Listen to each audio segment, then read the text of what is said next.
Hello, everyone. My name is Rod Escayola, and I am your condominium lawyer with Gowling WLG. Thanks for joining us again today for the March edition of your monthly Condo Advisor installment. Lots has happened since we were last connected together. Ontario has declared yet again another state of emergency. I can't keep up. I'm not sure at which number we're at. The federal invoked the Emergencies Act for the first time in its history. The authorities were able to thwart an insurrection and end the Ottawa siege and take back Ottawa from the bouncy castle forces. And here we are on the brighter side, moving Ontario out of step 3 and into the roadmap exit step. So I mean, like it's just I just can't believe who's able to keep track of all of that. I suspect that maybe by the time we get to the next episode, your favorite condo lawyers are going to be jumping the sharks or something like that, just to keep you on the edge of your seats. So here we are on March 2nd, and with everything that has happened in condo land and elsewhere over the last little while, it got me thinking about all the emergencies we've faced and all the unprecedented times that we've had to react to. And I mean, just look back over the last couple of years. There was the major Ontario blackout not too long ago, where huge portions of the province went without electricity, and lessons were learned from that. And then we got a couple of years back the Eastern Ontario tornadoes, significant ones at that, and lessons were learned from that as well. And then we had the 100-year floods 2 years in a row, and lessons were learned from that as well. And I suspect lessons were learned from Fort McMurray fire, and I suspect lessons were learned from the Florida Surfside condo collapse.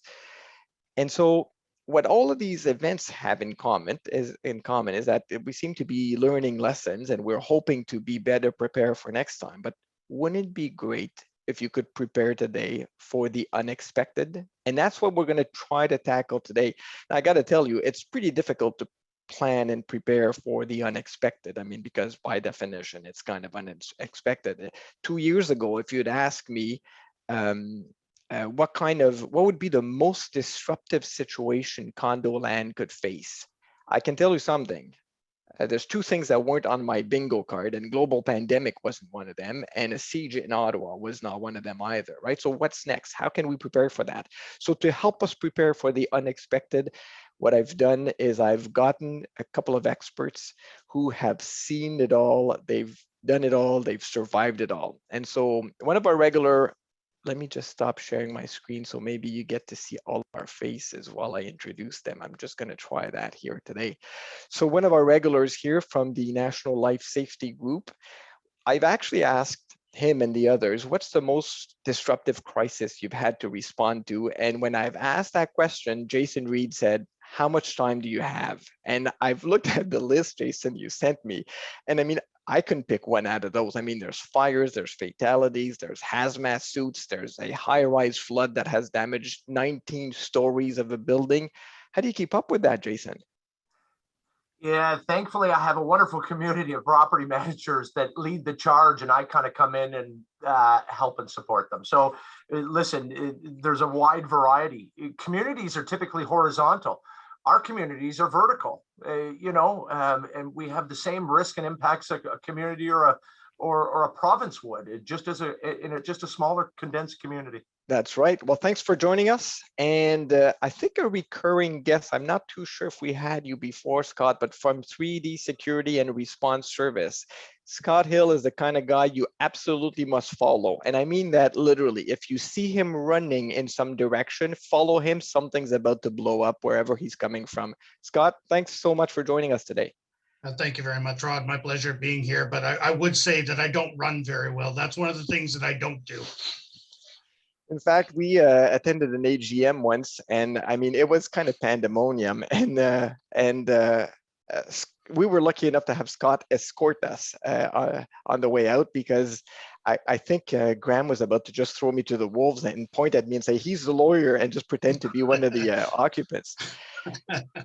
From Gallagher Insurance, a returning guest for sure. We're very lucky to have someone who's pretty much seen it all and is always there to help. Trisha Barata. Hi, Trisha. Hello, thanks for having me. And now a new guest tonight from Melbourne Property Management. She's got probably the best story tonight, a meth lab explosion. That's a new one for me. And so we have here from Melbourne Property Management, Jenna Lawson. Hi, Jenna. Oh, I'm excited to be here today. Thank you for having me. You're welcome. And of course, your favorite condo twins, the Cheech and the Chong of the condo law industry. So we're going to start with Graham McPherson. Hi, Graham. Hi, Rod. Thanks for the intro. I guess I'll take Cheech.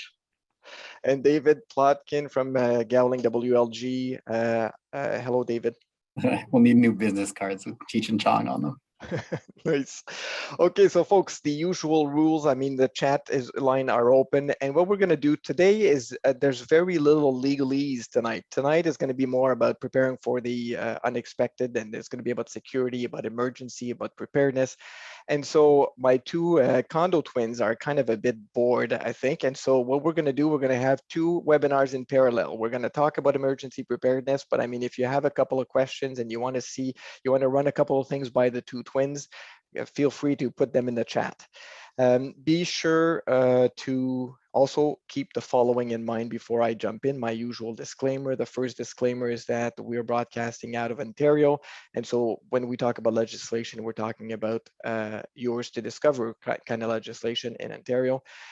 We are broadcasting on March 2nd, 2022. And so keep that in mind. If you are watching this later on, you got some of the information may get stale dated. The information we're providing tonight is general in nature, and it is important if you want advice that you can rely on and use. It's important that you go and seek advice from your advisors, your managers, your lawyers, your security advisors, your engineers, and so on and so forth. And finally, this session is being recorded, and in a couple of days, we're gonna put it online for you to be able to watch on demand. I think I covered what I had to cover. And so I'm gonna turn to you, Graham, and if you could update us on the COVID front. And what I'm going to do is I'm going to try to put back the screen. And if you could maybe, this is light at the end of the tunnel a bit, Graham, and I don't think that it's a train coming our way. Are we actually leaving the step 3 phase? Is that what's happening? We are, yes. And we are now, we've gone from 1, 2, 3 to what is it, essentially 4, but this one's actually called the roadmap exit step. And what that means is that while there are still some restrictions in place vis-a-vis the provincial regulations, as we'll see in a moment, they are much, much less strenuous than they have been. And so I'm going to be rather brief because that's not the point of this webinar. But again, if there are any questions, feel free to put them in the chat. But let's start with what restrictions are no longer in place with respect to this regulation. And so we no longer have any gathering limits, capacity limits with respect to your indoor recreational amenities. You're no longer required to do things like advanced booking for access to amenities, nor are you required to collect tracing information or are you required to ask for mandatory proof of vaccination. Likewise, the requirement that you actively screen workers is no longer in place, as is the requirement that you have a safety plan in place unless a business is being operated out of the condominium. Likewise, short-term accommodations and guest suites, in our view, there's no real restrictions with them in place anymore, in that you don't have to reserve them for people who absolutely must use them. Now, before we go to the next slide, I do just want to probably preempt a couple of questions that I suppose we're going to get. One of the ones that likely comes to the forefront is with respect to gathering limits and what this means for AGMs and board meetings. So under this regulation, technically, your condo could have a meeting in person and your board could meet in person. But what we need to keep in mind is that everybody's comfort level is going to be different, and there's going to be a lot of people, and maybe even some people who have underlying medical conditions who are not comfortable with kind of all packing together into one place and having the meetings in person again. So, I mean, what the goal of these meetings has to be is how can we get as many people involved as possible? And I think what we've seen over the last 2 years are that the virtual methods are a good way to do that, and they do work. So I know that there's going to be people who miss the in-person meetings. So I think our recommendation at this stage is to continue to try and do them as virtually as possible. And at the very least, we need to start seriously thinking about hybrid meetings, because I think it's just a fact that once Pandora's box has been opened, not everybody's going to be prepared to get back into the gymnasium altogether and sit together. Right, and especially for board meetings. I mean, they are so much easier, I find it so civilized, and you can all share the screen. And I mean, there's really on that front no reason to go back. But you're kind of stretching your time limit here, Graham. So let's move to the restrictions that are still in place. Okay, so what you still must do, you must wear your mask in the interior common elements, unless the corporation can ensure that there's a 2-meter distance that can always be maintained between everyone. I'm not sure how that could really ever be ensured. And so our recommendation is to just, wear your mask in the interior common elements and make that required. You need to have COVID screening notices at your entrances. You need to comply with the Occupational Health and Safety Act, and you need to make sure you're complying with whatever the public health officials in your public health sector are recommending. And I'll end my little segment here with, I know I just ran off a whole bunch of things that we are now technically able to do, but I'll just repeat our mantra that I'm going to have to tattoo onto my forehead, that just because you can doesn't necessarily mean you should. Now, what Rod's sharing on his screen here is, if you want to do this in more detail, check out what you can and can't do and what the regulations say. If you go to your friendly condoadvisor.ca website and tick that COVID tab at the top, you can see how quick my computer is, eh? Technology at work. We then see these tiles here that each show the various restrictions in place in each step. And so it's a really useful tool if you want to kind of get the Coles. Well, I guess what I just gave was the Coles note. So if you want to read the full book on my little presentation here, this is the place to do it. Plus you get to see a nice picture of Rod without a beard. Look at that, eh? Okay, thank you so much. So there it is. Are we behind schedule? Big time. Okay, David, I'm going to turn to you now. And I guess the question I have for you is, how does emergency preparedness fit within our legal obligations in condo land? So why do we care about that? Do we have an obligation to even prepare for that, or can we just roll with the punches? For sure. So this is really the only legal section of this talk, and you're all here more to hear from our esteemed guests. So I'll run through it pretty quickly. As we know, the condo's duty generally is to control, manage, administer the common elements and the assets of the corporation. We see that in Section 17 of the Condo Act. So that's done by the board. It's done with the assistance of property management. And under the Condo Act, also, the corporation is the deemed occupier of the common elements. What that simply means is that if anything happens on the common elements, there's a potential liability to the corporation directly. So the corporation always has to take reasonable steps to ensure reasonable safety of its premises. So when we're thinking of an emergency, I think the takeaway here is prioritize safety over convenience. If the lights go out, the first thought should not necessarily be, well, how are all of our owners going to be able to charge their cell phones? It should be, our emergency lights activated, our emergency generators activated for all of our security functions? Does the front door still open and close with the buzzers? Things like that, where safety is the number one concern. Otherwise, the liability that you might have as a condo under the Condo Act and Occupiers Liability Act might come into issue. Perfect. Okay, so there it is. Now I'm going to turn to Jason. And Jason, you're going to help us with sort of maybe an overview of emergency management and emergency preparedness. And you're on a timer, Jason. All of you are on a timer, so you're up.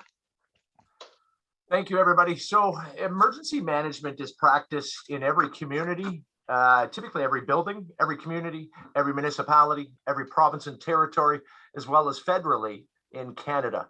So one of the things that I focused on in these next slides is taking that same principle of emergency management and applying it to just a smaller community. So there are 5 pillars of emergency management. These are the pillars.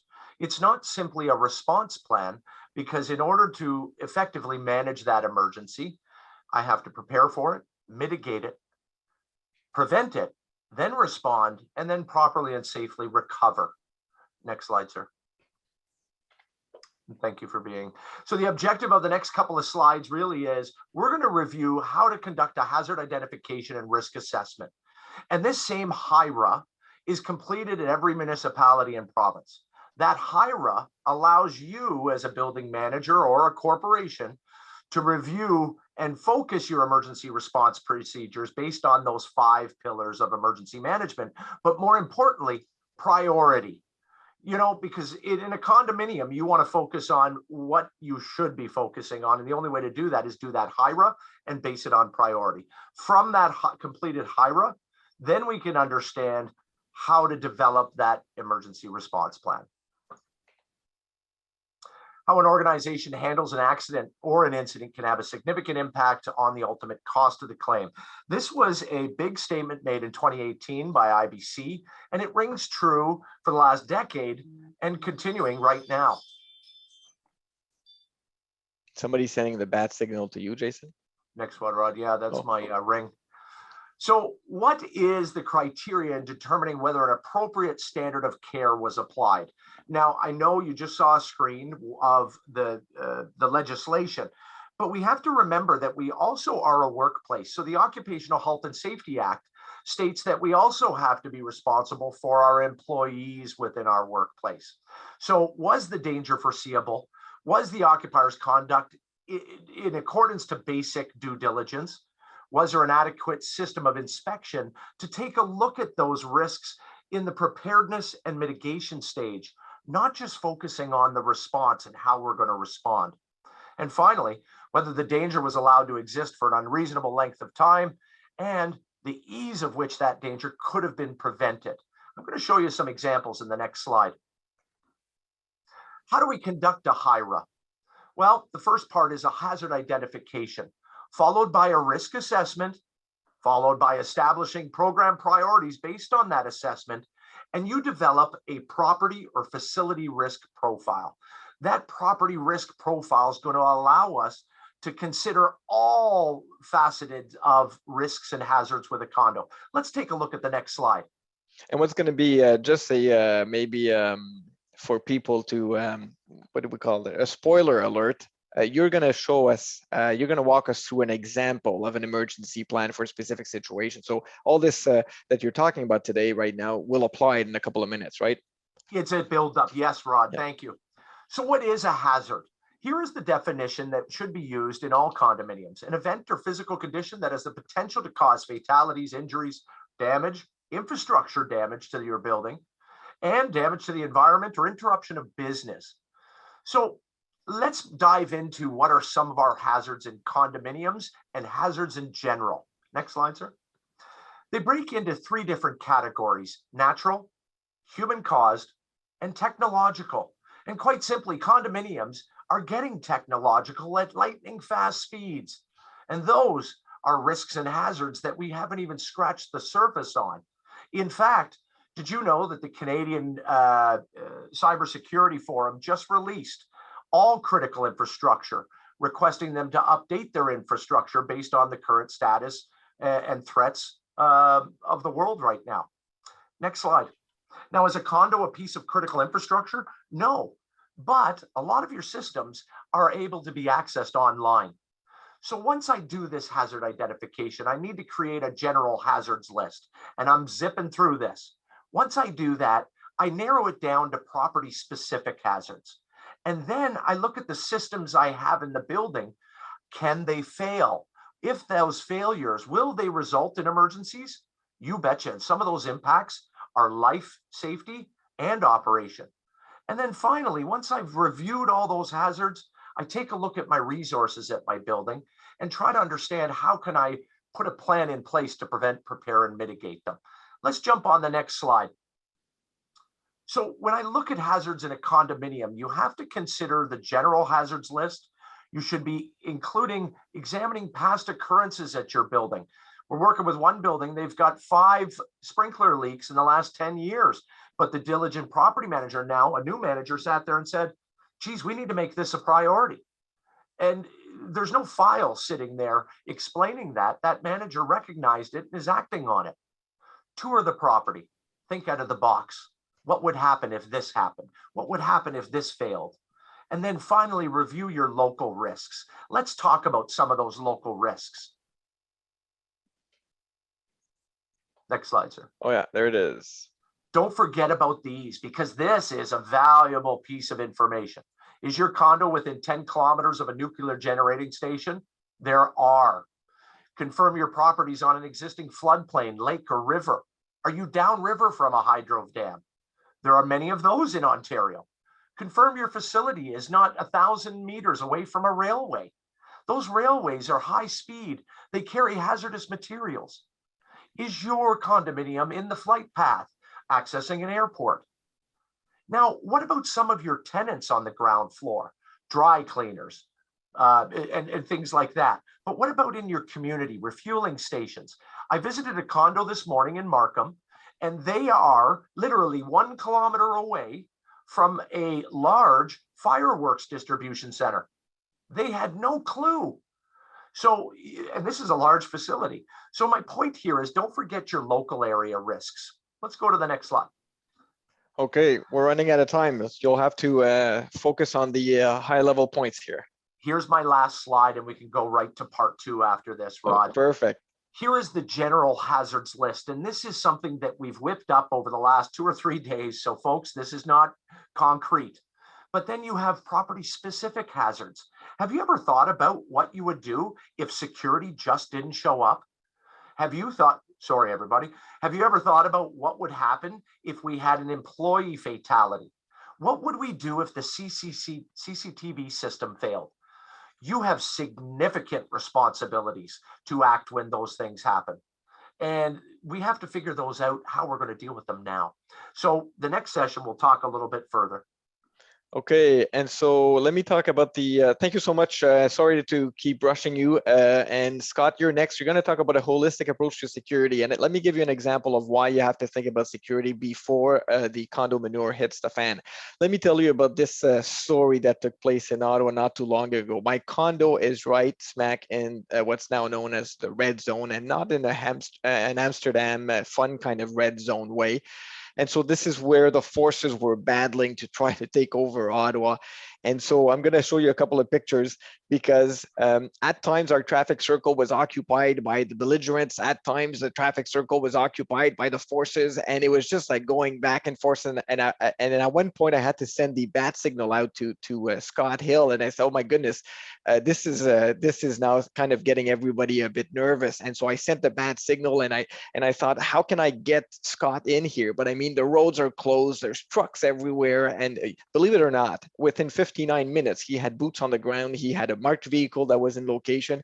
But I mean, we kind of got lucky. And so, Scott, tell us more about sort of planning about the security and implementing that in how we do business. Thank you, Rod. So if you can, for time's sake, just go to the third slide, the next one, please. So we always just like to, back one. Start off with a couple of quotes, but I think everybody would agree, just by the virtue of being here, that preparation through education is less costly than learning through tragedy. So we use other people's experience. And then the second one, I had to tap into my inner Star Wars fan base to say, Ready, what do you know of Ready? Because as Jason was just talking about, and I'm going to talk about a little bit, you don't know what you don't know.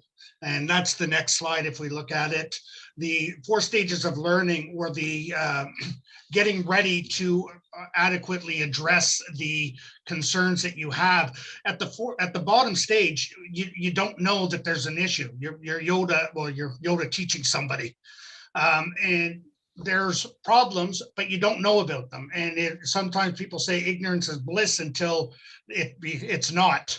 And then when it's not bliss, and you move to the second layer, and this is usually after something's happened, then the condominium knows they have a problem, but they don't know how to deal with it. And this is for security, and it's right along what Jason was saying. It's all about preparation. If you try to respond to an emergency after the fact or during the event, it's it's too Band-Aid solution, it's too haphazard. So you want to go to the third layer where the condominium starts making changes in the policies, the procedures, the technology. And as Jason says, just doing the simple what if game. What if this happened? What if this happened? What if this happened? And being able, okay, we would do this, and oh, that wouldn't work. And having the group mind. And then finally you get to the holy grail, which is where you don't have to think about it. I think everybody on this call would say that's never going to happen, that you always have to circle back. You always have to reevaluate. There'll be emerging trends. There'll be different situations you have to deal with. So you always circle back. Can I go to the next slide, please, Rob? This is stage 2. Okay, like before something happens, you have to pry a dime out for security. But then once something happens, all of a sudden, money isn't the most important thing, and people will say, let's just get it fixed. I don't care what it costs to get it fixed. And we know that when we work that way in any industry, you're paying a premium for fast work that's not good. So you want to have a systematic, holistic approach to the security where these things are planned for ahead of time. Next one, please. And this is where we come in, much like a emergency plan, a security audit. It's a report that's put together by an impartial third party. We've done security audits all across Ontario. We've done some in Windsor. And we quite often, at least 2 or 3 times, I've had somebody say, well, we got a free security audit from our camera installer, and he says we should have more cameras.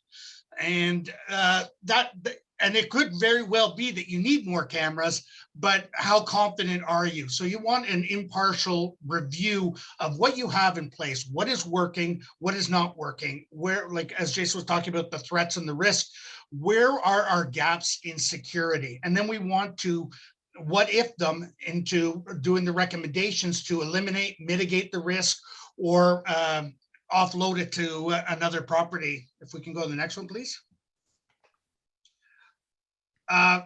There is an accreditation. It's a physical security professional from ASIS or GSX. The next one is what we use, and I'll just do a very quick, because I see Rod looking at his watch, so I'll do a very quick analysis.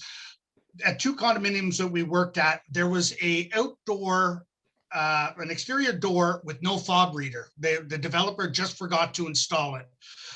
So what type of risk would that be? Well, that depends.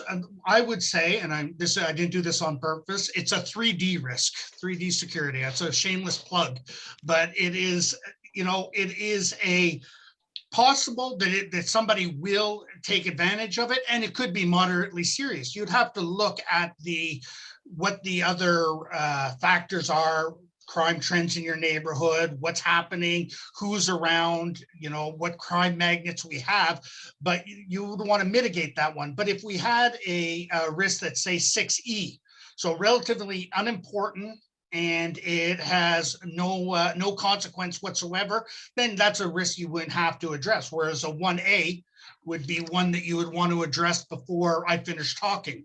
Somebody's going to die if we don't do it. So this is how condominiums, because quite often they'll get a report, and in our reports, there's always 40 to 50 recommendations. And it's like, okay, which one do we want to address? Well, this makes it easy. Address the ones that have the most risk to the property. Almost done, Rod, if you can go on the next one. This is just an embarrassing example from my experience. And this is the 3D security office. We just moved into it one day, and I had a very important Zoom meeting with somebody the first day that was here. Murphy's Law kicked in. The power went out. So no problem with the laptop, but my modem wasn't working. So what you see on the left is the booster pack that we use for our security vehicles when we have to boost somebody, hooked into the modem so that we would get internet signal. So the next day, you can guarantee that we had a battery pack and a surge protector on there. So preparation, it really is the key. I was doing this on the fly, and I found it a little bit humorous, so I wanted to take a picture to say that we're not all perfect. I've always been told that you, with your takeaways, you should keep them in groups of 3, like stop, drop, and roll, or call 911. So the takeaways that I would leave with that, people may not be aware of their emergency or security vulnerabilities, and that's why a fresh pair of eyes are invaluable. These security emergency preparation begins by looking at what could happen. If I had a nickel for every time somebody said, oh, that'll never happen, that'll never happen. I bet you, Rod, if somebody said that about what happened at your property a year ago, it'd be, we don't need to put anything in place for that because it will never happen. But now we know it will happen. So Right. look at what could happen. Okay, wonderful. Oh, I didn't. I keep pushing you forward there, Scott. Anything else to add, or you were done, I think, no? Just the last one is to, for the stakeholders, I think this is really important, is to, like, when you're doing secure emergency drills or security drills, to bring all the stakeholders in, site supers, the cleaners, the security guards, the concierge, because those are all people that are resources in an emergency and may have to react. Thank you, Rod. Okay, wonderful. Sorry I interrupted you. I just keep pushing the agenda forward. I'm going to turn to Jenna now, and Jenna. So what we're doing, folks, so far, we're like sort of like big pictures, you know, emergency preparedness, security implementation and protocol, and now we're going to look at the top 10 tricks that maybe property managers or very conscious directors should implement.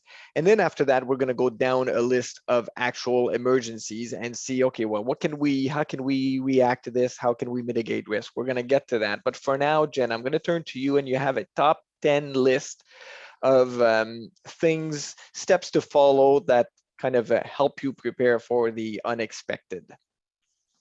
All right, so we heard from a security standpoint and life safety standpoint, but us managers typically deal with everything hands-on, and we deal with it every day. We're constantly putting out fires, but we need to prepare for them to happen. Obviously, we know we need to have the emergency plans in place, but I would recommend having just your first page be your main contacts, important people who to be calling in case of the emergencies, and ensure that everybody's getting access to this. Include the superintendents and the cleaners, because you never know who's going to be on site when things occur, and you need somebody to be called. I would ensure that owners and residents' information is up to date. I couldn't stress this one enough, because when we have these emergencies that take place, we want to make sure that we're contacting the right people. When floods happen, fires happen, and we're having to go into these units, we want to ensure that those email blasts and those notifications are going out to the correct people, so we're not getting even more problems to deal with. I would ensure that we have some sort of digital communication with our communities, whether that be a text message, like call to text, automatic phone messages, digital notice boards, anything whatsoever that's in place in our communities to communicate with them without having to be on site. I think that that's essential and a big step to prepare for emergencies, because if communities are aware that we're in the know and we're dealing with these problems, the less phone calls, the less issues, and they know we're in the know and we're dealing with the problems, and the more we communicate, the better we're all reflected. Hold regular meetings with your staff. I couldn't stress this enough, like weekly, monthly, walk the building with them, show them the specific locations of items, show them, like, do a mock trial of what could happen in these situations. Okay, you have a flood. This is the steps that we have to take. Okay, this is who would need to be called. Say this person doesn't answer the phone, what do you do, right? The building's flooded, the building's on fire. They need to know. And if we meet with them and we walk the building, they're better prepared so they don't like stress out, because regardless, we're all gonna in the moment, but the better prepared we are, and the staff more so, right? Okay, and I'm gonna move to the next slide. Okay. But Jenna, your microphone is very sensitive. We hear you very well. Like it sounds like you're upset. So I'm getting people telling me, "Is the house on fire?" So it's all good. So moving on to the next one. Go ahead. I would create a checklist of red flags during your suite inspection. So utilize the opportunities that we get to go into the suites to create a checklist for the escort guards when they're going in the units. We get this opportunity during our annual fire inspections, maybe heat pump maintenance.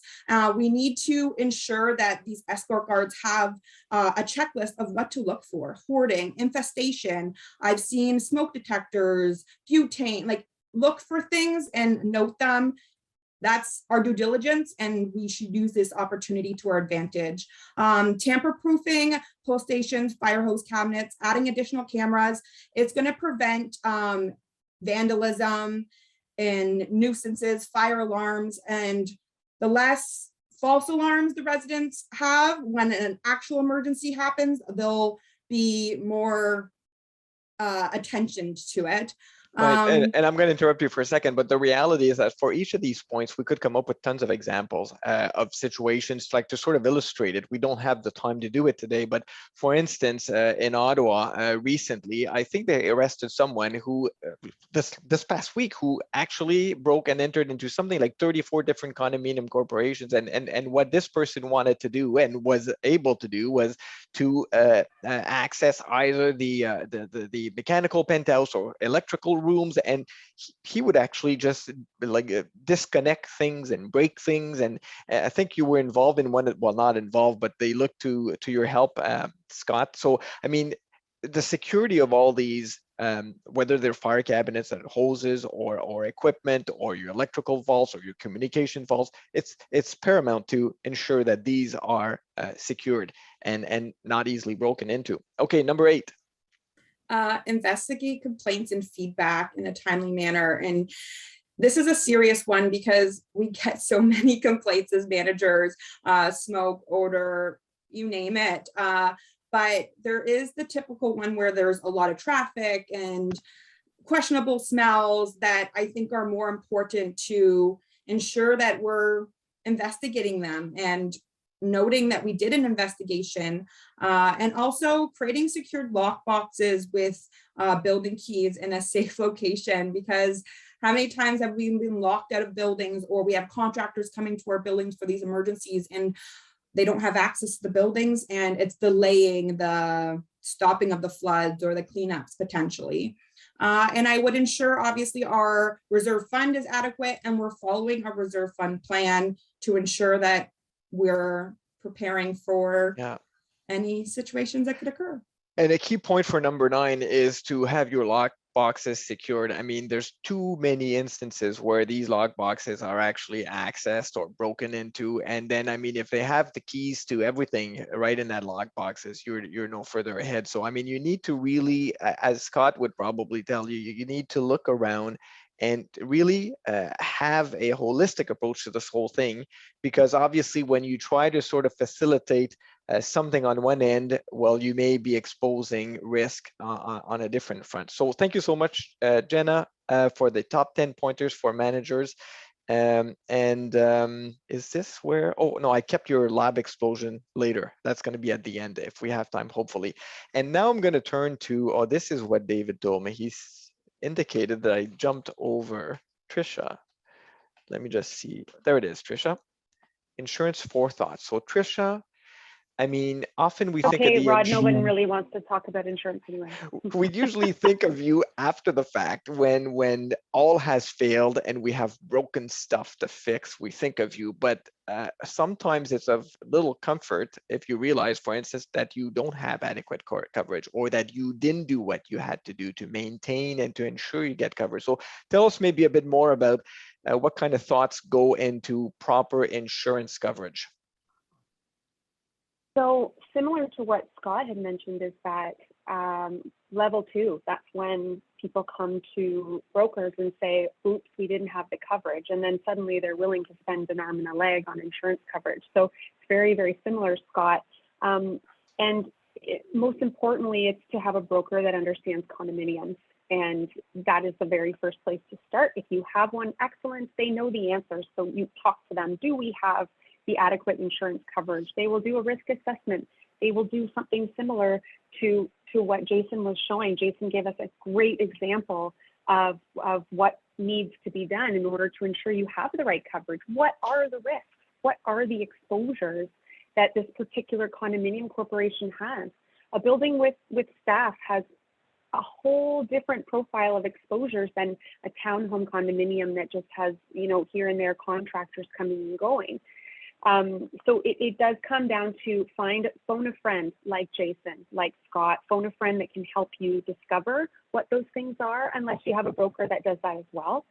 And then, I mean, I could go on the list of what condos need for insurance, but that's a whole other webinar. Okay. And so, I mean, when you think about it, think about what I think Jason was saying, that look around you and try to identify the risks that are within sort of that you could be exposed to. And I'm thinking of a condo corporation that, you know, turns out that they realize, well, actually, yeah, well, I don't want to make a political statement, but I mean, if you're close to an embassy, sometimes the risks associated with that may vary depending on what's happening in the country, you know, behind the embassy. And I'm thinking of a condo corporation on Rideau Street, which is within spitting distance of the Russian embassy. Well, there's a lot more traffic now happening at that place. And one of the managers in a different condo corporation at one point was wondering whether or not there's terrorism coverage, because they realize that they're beside an embassy that, you know, may be more of a target. And so, I mean, look around and try to think, because there's no point in turning to your insurer if you have not sought the proper coverage. I guess that's my point. Okay, so there it is. And same if there's a material change in risk. I mean, if you're going to be putting some EV charging stations in your garage, well, that may or may not constitute, I think, a material change of risk, right? Okay, emergency. Oh, go ahead. No, go ahead. I do want you to make sure that you keep on track of your reserve fund. Jenna mentioned making sure you're following the reserve fund study. It's extremely important. The insurer will want to know, if there's a total loss. So let's say you have a fire and it devastates the building. The insurer is going to want to know what you've done to follow that reserve fund study plan.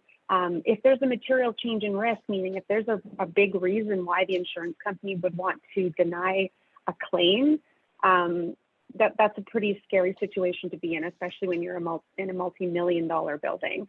Okay. And then the best practices are all what was mentioned before. Okay, wonderful. Sorry, I keep pushing forward, just keeping an eye on the time, and I did it as usual. I've put too much stuff to cover.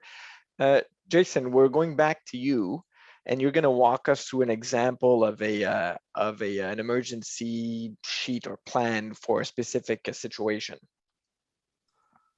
Yeah, listen, Tricia, Jenna, and Scott, some very valuable tips, and they all really are based on, you know, what are the hazards in your building, and let's prioritize which ones we need to look at. So, and once I do that, once I identify what my priorities are, it allows me to identify the training requirements of your staff. It allows me to identify your required equipment and resources, which response plans, which standard operating procedures for your guards and superintendent. But it also allows you to document, what should we be checking? I don't need cleaning in here. Thank you. Oh, sorry, I'm going to mute you. I think that was Tricia. That's okay. What should we be doing to prevent or prepare for it every day, week, and month? Let's take a look at the next slide, where we've taken a look at the impacts of a power outage, for example. Okay, let's look at this, because I'm confident most don't even think about some of these things with high impacts. Did you know that a power failure, if your domestic water pumps are not on your emergency power, it'll disrupt water to the top floor? Your domestic water pump will only pump water up to the 4th floor.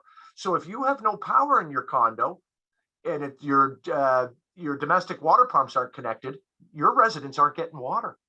And it can cause you to food spoilage, water contamination, but more importantly, medical devices for our residents. These are really big impacts. So what can we do as a corporation to mitigate or prepare for those? Next slide. The big one. Oh, why? Okay. It's the big one. So this is not a standard emergency management plan. What I've tried to do here for this session is to put down what I believe an organization should do, high level, for power failures, but it's covered under each unique bucket, internationally recognized around the world. In fact, this is how the province bases it on risks. So how can I prepare for a power failure? Well, I need to make sure that I do my maintenance on my electrical distribution. Under the electrical safety code, that's 6 months and 12 months. I'm only allowing electricians to work on it, certified electricians. Those are the prevention things. But there's things I can do that mitigate the impacts. Well, once a week or once a month, I'm going to make sure my fuel load is ready. I'm going to make sure my domestic water systems are on the generator. You know, if I do that, I don't worry about water. I can have the power failure go down for 2 days. My residents still get water. Preparedness. My staff should have 4 or 5 flashlights, as Scott had mentioned. Where am I going to get them? Every time I go check for a flashlight in my house, my daughter's using it in the garage. She's 7. I can't find batteries. I can't find anything. My point here is everything you put into place has to have a preventative maintenance schedule as well. And then finally, the meat and the potatoes. Everybody wants to respond. We want to investigate whether the failure is partial or full power. We want to make sure that the staff have hearing protection, because if they're in the generator room, that generator could start anytime. I need my superintendent to know how to manually operate that generator. That's a requirement under the Ontario Fire Code.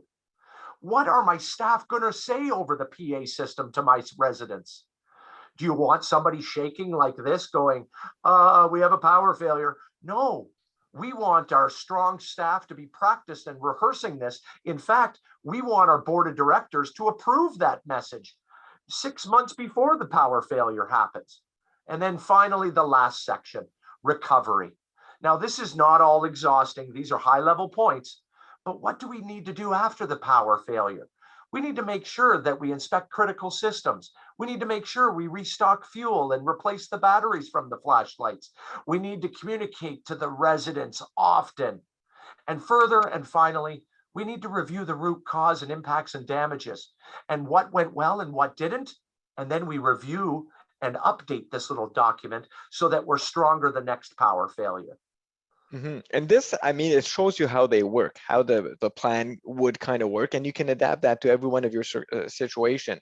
I know of a condo where they realize after the fact that somebody had access to the fobs and was able to go in and steal bikes and break into cars, and there was just no knowledge as to how this thing was happening. So you can look at, you could fit that under each of these headings, and how do you mitigate this, the situation, how do you prepare for that, how do you respond to that, and so on and so forth. So it's really almost like, it's not a template, but it's a way to help you think about how to prepare for different sort of situations. Okay, let's move on. Thank you so much, Jason. Let me see where we're at. What we're going to do now is we have a bit of time, but not a lot. So folks, you're going to get each 1 minute. I initially promised you 2, you get 1 minute. And so we're going to go over each of these sort of more current kind of events to try to see, okay, so maybe a lesson learned from that, or how do you prepare for that, or how do you mitigate that? And so I'm going to start with you, Jenna. 1 minute about floods. Are you there, Jenna? Sorry, I had to unmute myself there. So I would say 100% we need to know the water shutoffs. Number 1 issue when we have water damage, the sooner we can turn off the water, the better.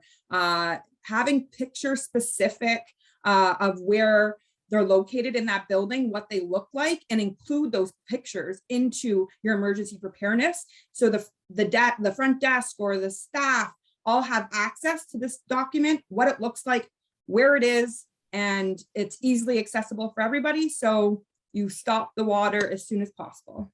Right, so exercising the valves regularly, doing some maintenance, some inspections, but also having maybe a rapid deployment team that would know where to shut the valve, because by the time the super comes on board, or the manager, if you don't have them on site, so maybe think of volunteers, and also have numbers, easily accessible numbers. You need to call somebody to come and start drying the woods and the floor and the carpets or whatever it is. Okay, perfect. Next, Jason, you're gonna tackle the fire. 1 minute. Okay, so let's look at it through the buckets of emergency management. How can we prepare for fire? Have we posted signs up next to all the manual pull stations? Those are done by the builder, they're there. Have we communicated the emergency procedures to the residents once every 12 months? How do we do that? We photocopy the applicable pages from the building's approved fire safety plan, and we send it to every resident, and we document that we've sent that, the date and time, because that's our code requirements. So there's a prevention side, but then there's a response side and a mitigation side. Well, did you know that when somebody pulls a pull station, one of the longest or one of the biggest reasons why that fire alarm is not reset quickly is because staff can't find the screwdriver required to reset the manual pull station at 2 in the morning. Do you think the firefighters do it?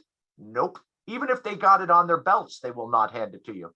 My point is, because it's their job and they don't do it. So my point here is, for $1.99, I can put this special screwdriver, it costs $1.99, in my fire safety plan box, and my staff never have to look for it again, and I can reset those fire alarms 15 to 20 minutes faster than anybody else. Time's It's up. amazing.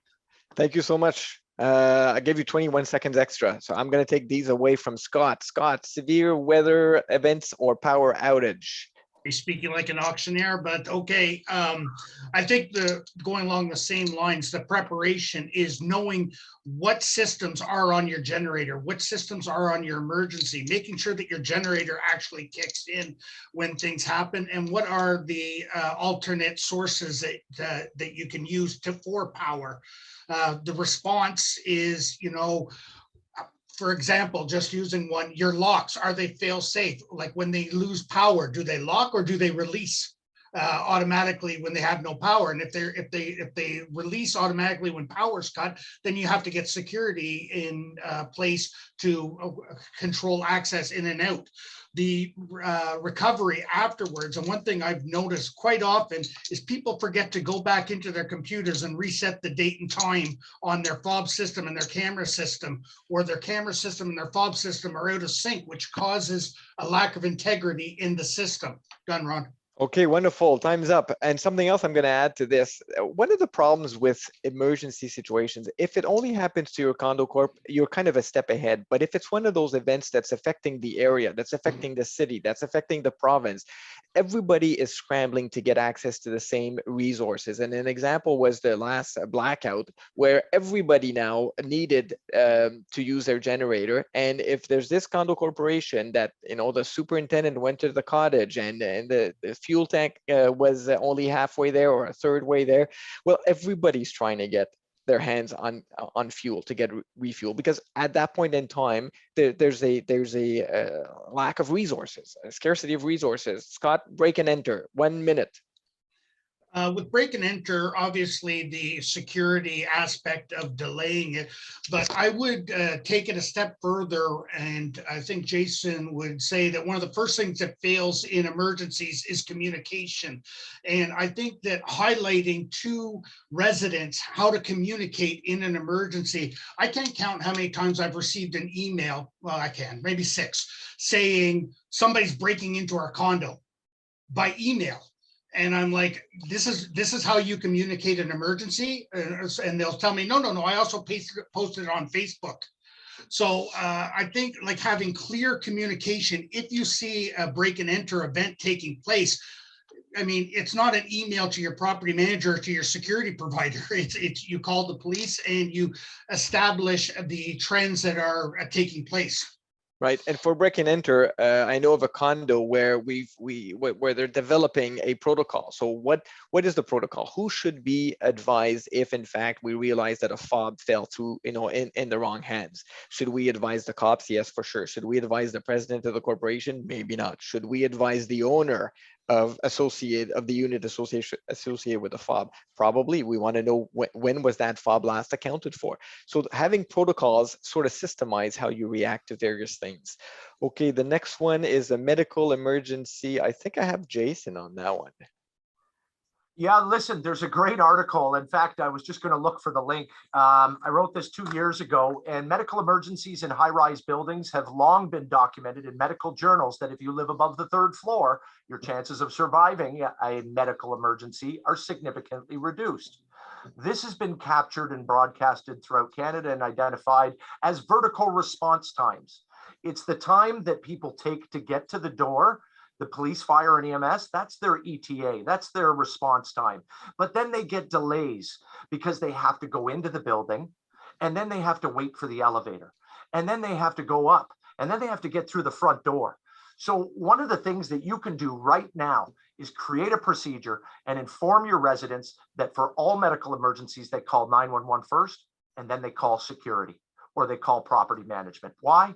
Because your concierge and security team, you know what they can do? They can shave 60 to 90 seconds off of a medical response. And in 60 to 90 seconds, you know, brain damage sets in 4 to 6 minutes, right? Without oxygen. That's irreversible. So what that means is your concierge team can actually save lives by simply having the front door open, having the elevator on service, waiting for the EMS. But you know what happens? 9 out of 10 times, security is greeted by EMS and they have no clue why they're there.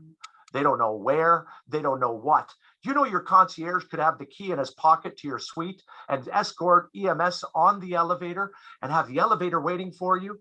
And that directly impacts your standard of care. That's powerful. So all of that is about preparation and setting in place protocols so people know what to do. It's all about knowing what to do ahead of time. So in 45 seconds, Jason, building evacuation, I'm going to ask you this, like, when do we decide to evacuate? Who decides whether we evacuate a building? So you should be deciding with your board of directors and your property manager now. And we should be deciding those trigger points now, because here's why. Did you know for a chemical, biological, radiological, or nuclear, you know, a bomb threat, things like that, the building management is responsible to identify when the building should be evacuated. It's not the police.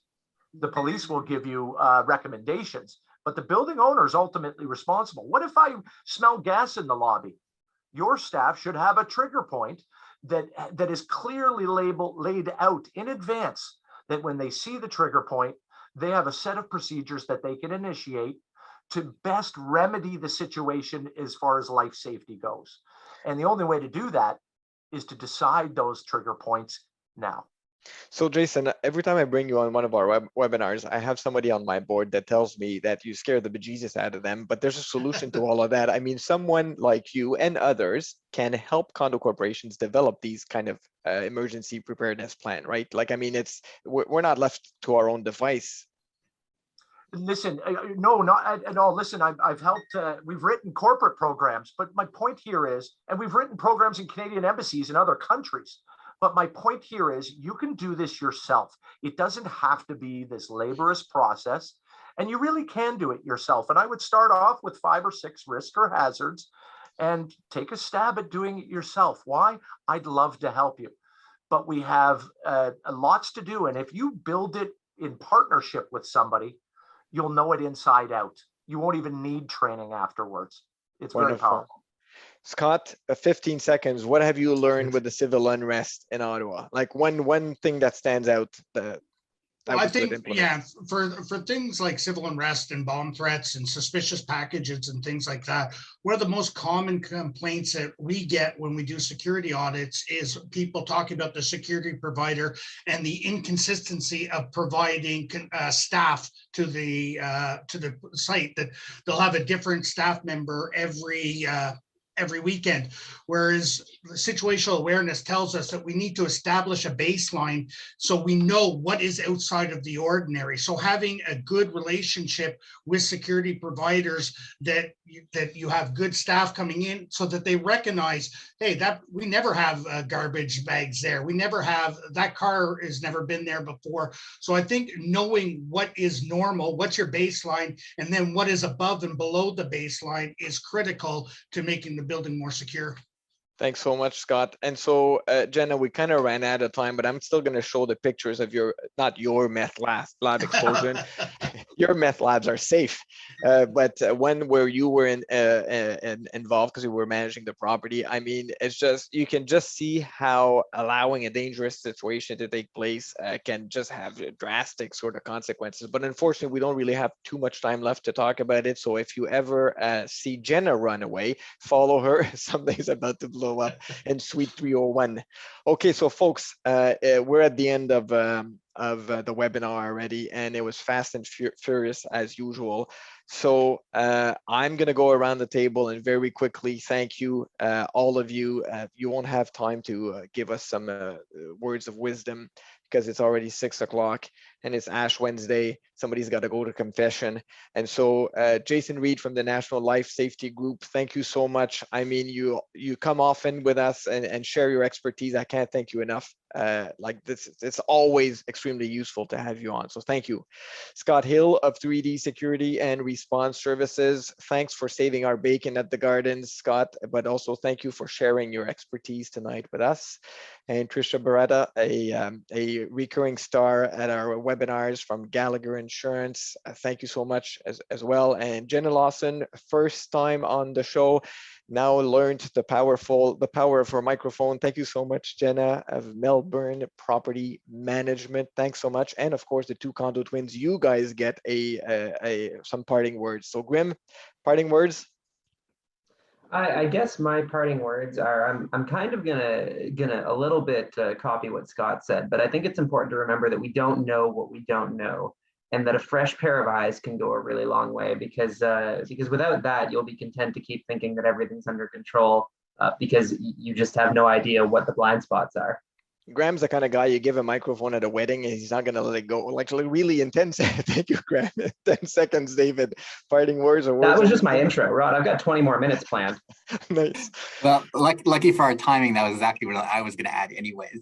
As a lawyer, I know what I know and I know what I don't know. And I think boards are well suited to defer to the experts as well. Okay, thank you, David. Thank you, everybody. Folks, April 6th is going to be our next webinar. You'll need to register again. You can register by going to the webinar tab. I'm going to put the link maybe tomorrow. It's not quite ready. And so I'd like to thank all of you for having given us 53 minutes of your time. I know it's peak time, it's supper time. People are hungry. And as I said earlier on, it's Ash Wednesday. Some people have to go to confession, some more than others. So thanks so much for spending time with us.